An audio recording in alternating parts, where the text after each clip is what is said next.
Mutane suna ta mini tambaya, especially a social media, wayansu a comment section, wayansu na turo min da text. Wai da gaske ne takalmin Annabi Muhammad sallallahu alaihi wasallam ya fi kowa? Wannan shine tambayin da mutane suke min.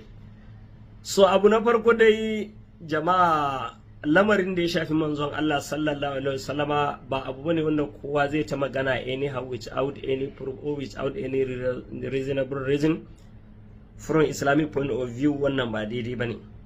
Shi yasa a cikin ayoyin da Allah yake wa dan adam nasiha a cikin surah Isra, Allah ya ce wala taqfu ma laysa laka bihi ilmun, kada ku yi magana akan abin da baku da ilimi akai, especially abin da ya shafi addini. Takalmin Annabi Muhammad sallallahu alaihi wasallam ya fi kowa. Abu na farko, wannan maganan ba Allah bane ya faɗi haka. Sannan kuma manzon Allah sallallahu alaihi wasallama lokacin da ya kira shi manzon Allah bai taba cewa takalmin shi ya fi kowa ba. A iya fahimta na, wanda ya fara faɗan maganan nan shine Fadar Bege. Kafin Fadar Bege ban san wani wanda ya taba faɗan makamancin wannan maganan ba. So jama'a, shi addini fa ya kamata mu san ko shi manzon Allah sallallahu alaihi wasallam Allah ya mara iyaka a wannan addini. Allah ya ce mai fastaqim kama umirta wa man taba ma'aka wala tadagaw innahu bima ta'maluna basir. Allah ya ce kai manzon Allah ka tsaya ka daidaitu iya inda muka tsayar da kai, kama umirta ka biya iya umarnin da muka baka, wa man taba ma'aka da wayanda suka tuba tare kai wala tadagaw, kada ku taba wuce iyaka. Wani irin iyaka Allah yake nufi? Shi kanshi manzon Allah ya ce mishi kar ya wuce iyaka, minin duk abun da Allah bai gaya mara kaza bane, kada manzon Allah ya yin kanshi ya faɗa.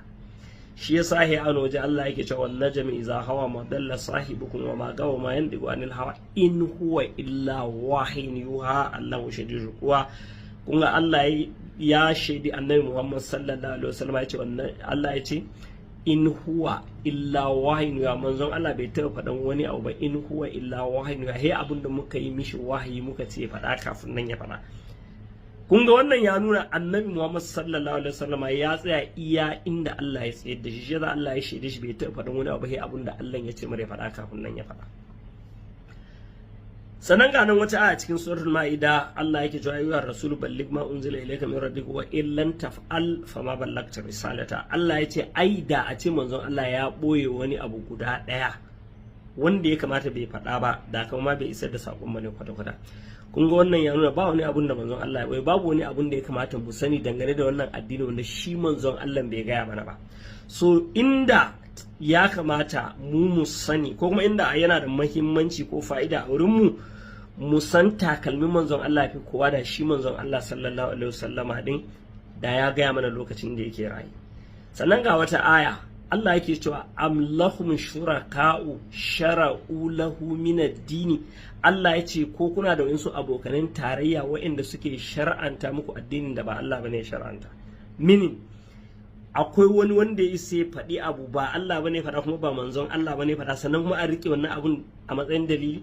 Kamar yadda Fadar Bege faɗa, Fadar Bege mawaƙi ne wanda yake bin manzon Allah sallallahu alaihi wasallam. Kowa ya san mawaƙi zai iya faɗan magana in har za ta ƙara wa waƙar shi daɗi ko wani abu.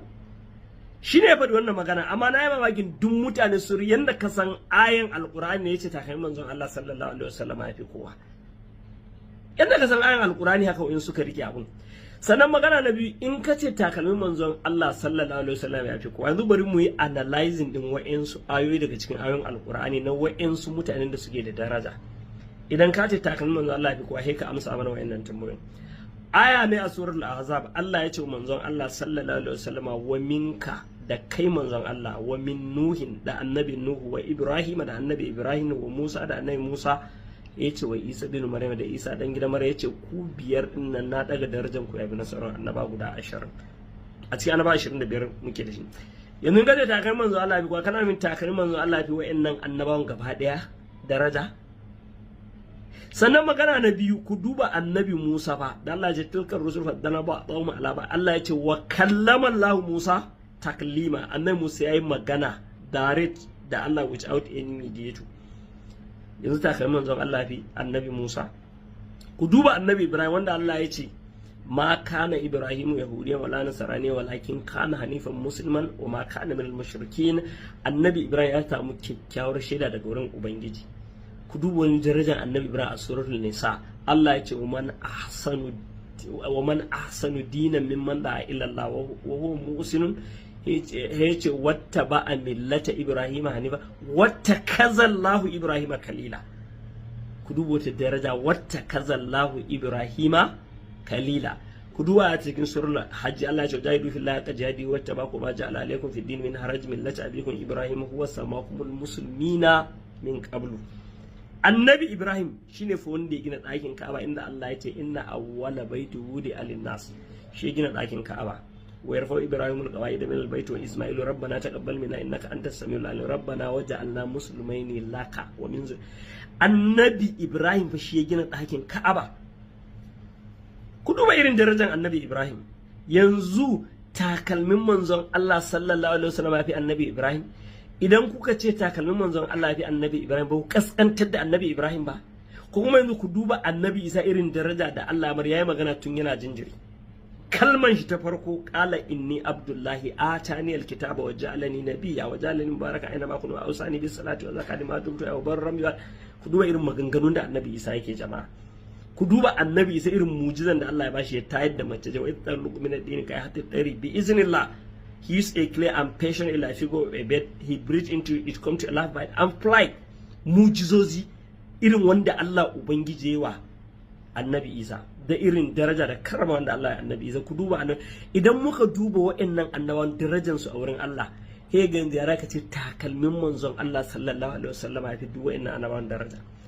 Saboda haka iya fahimta na, za ta fahimta na ta zama daidai, za ta ba daidai. Iya fahimta na gaskiya kuskure ne kace takalmin manzon Allah sallallahu alaihi wasallam ya ba.